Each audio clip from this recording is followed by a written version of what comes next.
రఘురామరాజు గారు, రేపు మీకు మాట్లాడే అవకాశం లేదు, ఇప్పుడే మాట్లాడారు 2 నిమిషాలు. ఇప్పుడైనా 3 నిమిషాలు. విష్ణుకుమార్ రాజు గారు అని చెప్పి నేను మాట్లాడలేను. ఈ ఋషికొండ వ్యవహారం మీద ముందుగా రామకృష్ణ బాబు గారు, అక్కడ జనసేనకు సంబంధించి మూర్తి యాదవ్ అనే కార్పొరేటర్, వాళ్ళు లోకల్గా దాని గురించి వివరించడం, అదే సమయంలో నేషనల్ గ్రీన్ ట్రిబ్యునల్కి నేను ఒక రిప్రజెంటేషన్ ఇస్తే దాన్ని సువోమోటోగా వాళ్ళు దాన్ని స్వీకరించి ఆ కన్స్ట్రక్షన్ని నిలుపుదల చేయమని చెప్పి ఒక ఆర్డర్ ఇస్తే దానికి హైకోర్టులో మీరు స్టే తెచ్చుకోవటం జరిగింది. ఆ సమయంలో సుప్రీంకోర్టుకి నేను ఈ విషయాన్ని తీసుకువెళ్ళినప్పుడు పచ్చి అబద్ధాలు అంటే అసలు గతంలో ఎంత ఎస్ఎఫ్టీ ఉందో, సుమారు 22,000 చిల్లర ఎస్ఎఫ్టీ ఉండేది ఆ చిన్న చిన్న కాటేజెస్. అదే చోట ఆ ఎస్ఎఫ్టీకి మించకుండా కట్టమని చెప్పి చాలా క్లియర్గా సుప్రీంకోర్టు డైరెక్షన్ ఇచ్చిన తర్వాత ఆ మ్యాటర్ని హైకోర్టుకి రిఫర్ చేశాను. ఆ డైరెక్షన్ ఇచ్చిన తర్వాత హైకోర్టుకి అన్ని రాంగ్ ఎఫిడవిట్స్ వాళ్ళు ఫైల్ చేసి తూచా తప్పకుండా సుప్రీంకోర్టు గైడ్ లైన్స్ని మేము ఫాలో అవుతున్నాం, ఈయన ప్రతిదానికి మా మీద కంప్లైంట్ ఇస్తాడు, అతని కంప్లైంట్లు మీరు పట్టించుకోవద్దు అని అన్ని రాంగ్ ఎఫిడవిట్లు నేను ముఖ్యమంత్రి నివాసం కోసం పట్టుకుంటున్నట్టు అప్పుడే చెప్తే అదేమీ లేదు, కేవలం టూరిజం డెవలప్మెంట్ కోసం మేము ఇన్ని 100 కోట్లు ఖర్చు పెడుతున్నామని చెప్పి బ్లేటెంట్ లైస్ని, అంటే అది పెర్జూరీ కింద వస్తుంది, కోర్టుని తప్పుదోవ పట్టించడం. అటువంటి ఇవన్నీ కూడా ఏపీ టూరిజం డెవలప్మెంట్ కార్పొరేషన్ వారి ద్వారా ఆ పచ్చి అబద్ధాలని అక్కడ ఫైల్ చేయటం, పలుసార్లు అది వాయిదా పడటం జరిగింది. చివరికి అనుకున్నట్టుగా ఆ 22,000 ఎస్ఎఫ్టీ కాకుండా ఇందాక గౌరవనీయులైన మంత్రివర్యులు చెప్పినట్టు 1,20,000 చిల్లర ఎస్ఎఫ్టీ కట్టడం.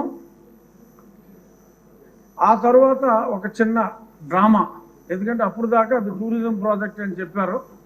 ఈలోపు ముఖ్యమంత్రి గారు అప్పటి ముఖ్యమంత్రి ఒక అనౌన్స్మెంట్ ఇచ్చి నేను విశాఖపట్నం వచ్చేస్తున్నాను అని చెప్పి ఆయన చెప్పడం జరిగింది. ఆ తర్వాత కొంతమంది ఆఫీసర్స్ని వైజాగ్లో నాకేమన్నా ఇల్లు దొరుకుతుందా చూడండి, స్టడీ చేయండి అని చెప్పి స్టడీ చేస్తే వాళ్ళకంట ఆ బీచ్ రోడ్లో వెళ్తూ ఉంటే అరే ఇక్కడ భలే ఇల్లు దొరికింది, ఇది ముఖ్యమంత్రి గారికి బాగుంటుంది అని చెప్పి వాళ్ళకి తెలిస్తే వాళ్ళందరూ సూచించారంట.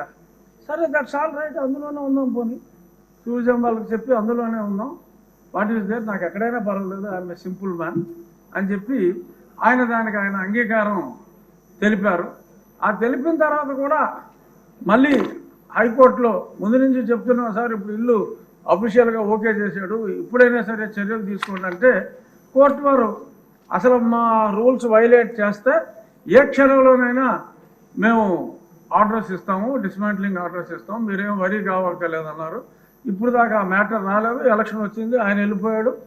సో ఇప్పుడు ఆ ప్రాపర్టీ, ఎందుకంటే ఆయన అంటే డిస్ట్రక్షన్తో మొదలుపెట్టారు, నాకు తెలిసి గౌరవనీయులైన ముఖ్యమంత్రి గారు ఈయనంతా కన్స్ట్రక్షన్ బేస్డ్ యాక్టివిస్ట్, అతను డిస్ట్రక్షన్ బేస్డ్. సో కాబట్టి ఒక 500 కోట్లు ప్రజలను దుర్వినియోగం చేశారు, శిక్షించాలి అని చెప్పి మా విష్ణుకుమార్ రాజు గారు గట్టిగా చెప్పారు. కానీ కొన్ని వేల కోట్లు రకరకాల ఇష్యూస్లో దుర్వినియోగం అయినాయి.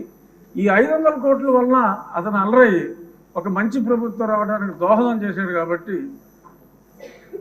అంటే నెగిటివిటీలో పాజిటివిటీ వెతుక్కోవటం. సో అంచేత 500 కోట్లు ఖర్చు పెట్టి ఆయన కట్టుకున్నది ఇల్లు కాదు, ఆయన రాజకీయ సమాధి కట్టుకున్నాడని చెప్పి భావిస్తూ 500 కోట్లని మనం క్షమించేయచ్చు, చూడవలసిన వాటి మీద ఎలా అధ్యయనం చేయాలో చూడాలని. Perhaps this is my last speech. ఇక్కడ కూర్చుని మళ్ళీ నాలుక కట్ కాబట్టి దీని మీద లాస్ట్. సో దీని మీద రేపు జరిగే చర్చ ఆసక్తిగా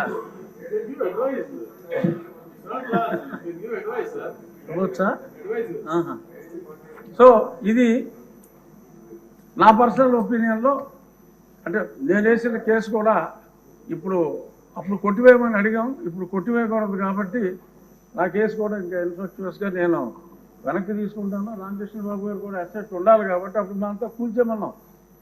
అంటే ఇంత దారుణం అనేది తెలియదు. 500 కోట్లు ఖర్చు పెట్టారు కాబట్టి అది రాష్ట్ర అసెట్గా భావించి దాన్ని తెలివిగా అంటే ఒక వ్యక్తి కాంక్ష ఈ రకంగా ఉంది అని చెప్పి ప్రజలకి మరి ఏదో టికెట్ ఇచ్చినా కూడా మాదిరిగా రికవర్ అవుతుంది, అద్దెకిస్తే ఏమి రావు, 7 గదులు.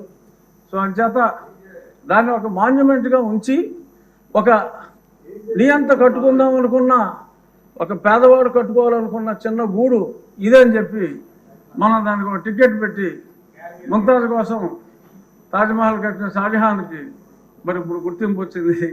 అలాగే దాన్ని మనం ఒక మాన్యుమెంట్గానే వాడుకుని ఒక నియంత కట్టుకున్న చిన్న ఇల్లుగా మనం అభివర్ణించి దాన్ని ఎటువంటి కూల్చివేతలు లేకుండా చక్కగా సౌందర్యంగా దాన్ని మెయింటైన్ చేయాలని చెప్పి టూరిజం మంత్రి గారిని మనస్ఫూర్తిగా కోరుకుంటూ మా విష్ణుకుమార్ రాజు గారు చెప్పిన చర్యలు ఎక్కడొద్దు, చర్యలు చాలా అట్లకు ఉందని తెలియజేస్తూ నమస్కారం.